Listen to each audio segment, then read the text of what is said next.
பொய் செய்திகளை, அவதூறுகளை, ஃபால்ஸ் நியூஸ்களை எல்லாம் ஆரம்ப கட்டத்திலே அடித்து நொறுக்குங்க. மிஸ்இன்ஃபர்மேஷன், டிஸ்இன்ஃபர்மேஷன் அப்படின்னு 2 வகையான பொய்கள் இருக்கின்றது. இதில் மிஸ்இன்ஃபர்மேஷன் அப்படிங்கிறது ஒருத்தருக்கு தெரியாமல் பரப்புகிற ஒரு பொய் செய்தி. நானும் உண்மை நினச்சிக்கிட்டு அதை பரப்பிட்டு இருப்பேன், அதான் மிஸ்இன்ஃபர்மேஷன். ஆனால் டிஸ்இன்ஃபர்மேஷன் அப்படிங்கிறது வேணும்னே சங்கி கூட்டம் மாதிரி தெரிஞ்சே பரப்புகின்ற பொய் செய்தி. இந்த மிஸ்இன்ஃபர்மேஷன், டிஸ்இன்ஃபர்மேஷன் 2ஐயும் எதிர்த்து நம்மளுடைய களப்பணி அமைச்சிக்க வேணும். ரொம்ப ரொம்ப விழிப்புணர்வோடு பணியாற்றுங்க. மற்ற சங்கி கூட்டம் மாதிரி நான் உங்களை பொய் செய்திகளை பரப்ப சொல்லலை. நம்முடைய கழகத்துடைய வரலாற்றை தெரிஞ்சுக்கிட்டு உள்வாங்கி அதை மக்கள்கிட்ட பரப்புங்க. உங்களுக்கு தேவையான எல்லா ஒத்துழைப்பையும் வழங்க எப்பொழுதுமே நாங்கள் தயாராக இருக்கின்றோம். குறிப்பாக இளைஞரணி உங்களுக்கு எப்பவுமே கூட நிற்கும். அதே மாதிரி உங்கள் உழைப்புக்கான அங்கீகாரம் நிச்சயமாக உங்களுக்கான அந்த கரெக்டான நேரத்தில் உங்களை தேடி வருன்ற நம்பிக்கையை நான் இந்த நேரத்தில் உங்களுக்கு சொல்லுகின்றேன். எனவே உற்சாகமாக வேலை செய்யுங்க. எப்பொழுதுமே கரண்ட் நியூஸில் அப்டேட்டடாக இருங்க.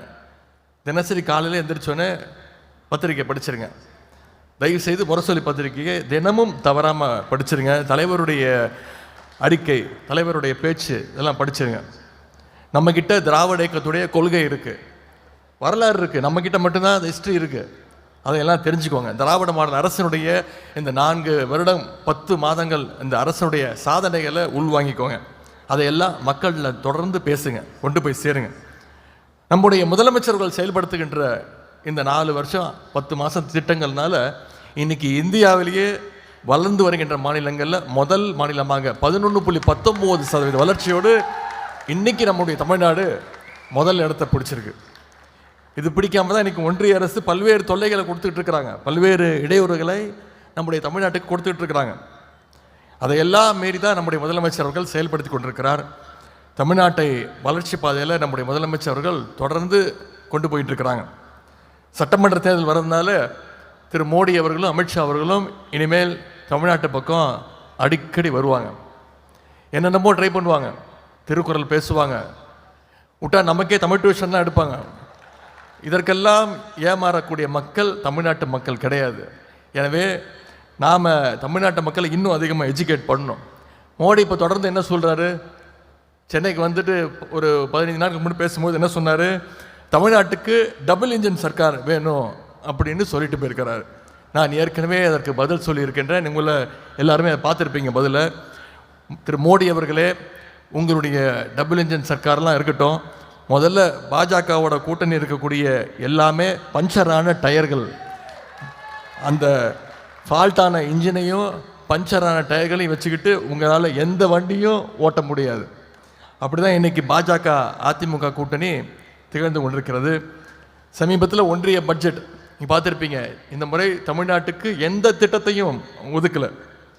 நிர்மலா சீதாராமன் அவர்கள் அந்த பட்ஜெட்டை படித்து முடிக்கிறதுக்கு முன்பாகவே தமிழ்நாட்டிலிருந்து எதிர்க்கட்சி தலைவர் திரு எடப்பாடி பழனிசாமி அவர்கள் பாராட்டுறார், மிகச்சிறந்த பட்ஜெட்னு. அவங்க இன்னும் படித்தே முடிக்கவே இல்லை பட்ஜெட்டை, அதுக்குள்ளே இங்கேருந்து பாராட்டுறார்.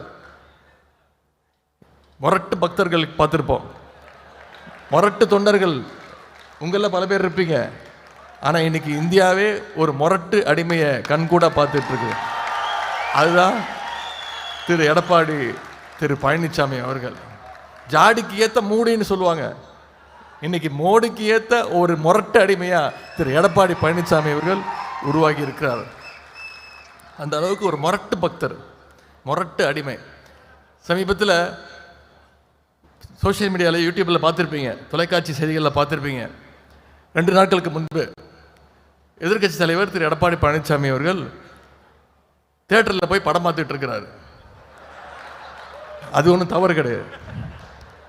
ஆனால் ஒரே அழுக, ஒரே கண்ணெல்லாம் அப்படியே வீங்கி போய் கண்ணிலேருந்து ஒரே தண்ணி தார தாரையாக கொட்டிக்கிட்டே இருக்கு. என்னன்னு பார்த்தா எதிர்க்க மறைந்த முதலமைச்சர், மறைந்த தலைவர் திரு எம்ஜிஆர் அவருடைய படம் அங்கே ஓடிட்டுருக்கு. அதை பார்த்து கண்ணீர் விட்டு அழுகிறார். இந்நேரம் எம்ஜிஆர் உயிரோடு இருந்தால் எப்படி எழுதிருப்பார், நீங்கள் அதை மட்டும் யோசிச்சு பாருங்கள். அதிமுகவோட நிலைமையை பார்த்து, திரு எடப்பாடி பழனிசாமியோட நிலைமையை பார்த்து எம்ஜிஆர் கீழே உருண்டு எழுதிருப்பார், என் கட்சியை எப்படி ஆக்கிட்டீங்களாடா அப்படின்னு. எனவே இதையெல்லாம் நாம் மனசில் எடுத்துக்கொள்ள வேண்டும். வரப்போகின்ற தேர்தலில் ஃபாசிஸ்டுகளுக்கும் அவங்களுடைய அடிமைகளுக்கும் ஒரு சரியான பாடத்தை நாம் கற்றுக் கொடுத்தாக வேண்டும். நாம் மீண்டும் மீண்டும் தலைவர் சொன்ன மாதிரி டெல்லிக்கு தமிழ்நாடு என்றைக்குமே அவுட் ஆஃப் கண்ட்ரோல் தான் அப்படிங்கிறத நாம் நிரூபித்து காட்டணும். அதையெல்லாம் மக்கள்கிட்ட கொண்டு போய் பேசுங்க.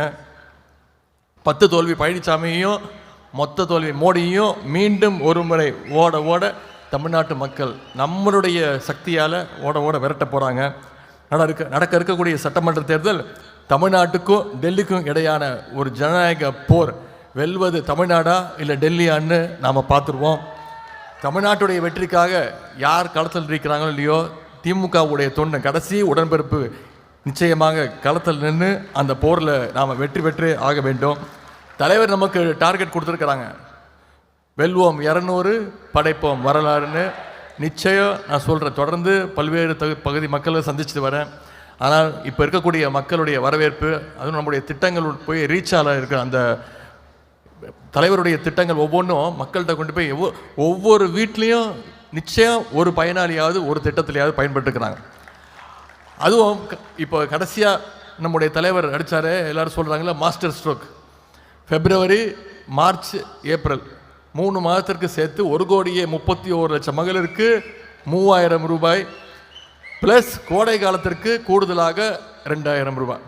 தலைவர் என்ன சொன்னார், என்னுடைய தமிழ்நாட்டு மகளிர் 1,31,00,000 மகளிருக்கு நான் கொடுக்குற 1000 ரூபாயை நீ நிப்பாட்ட பார்க்குறியா, நான் கொடுக்குற 5,000ன்னு நம்முடைய தலைவர் அவர்கள் நீ கொடுத்துருக்கிறார். இது மகளிரிடையே மிகப்பெரிய ஒரு வரவேற்பை கொடுத்துருக்கு. இதையெல்லாம் மக்கள்கிட்ட தொடர்ந்து ஞாபகப்படுத்திக்கிட்டே இருங்க. நம்முடைய கழகம் 7வது முறையாக நிச்சயமாக ஆட்சி அமைக்கும்.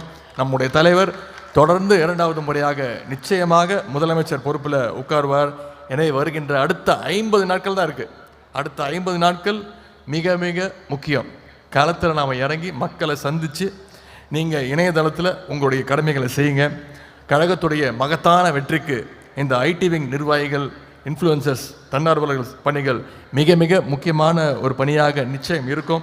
உங்களுடைய பணிகள் சிறக்கட்டுன்னு சொல்லி இந்த வாய்ப்புக்கு நன்றி கூறி விடைபெறுகின்றேன். நன்றி, வணக்கம்.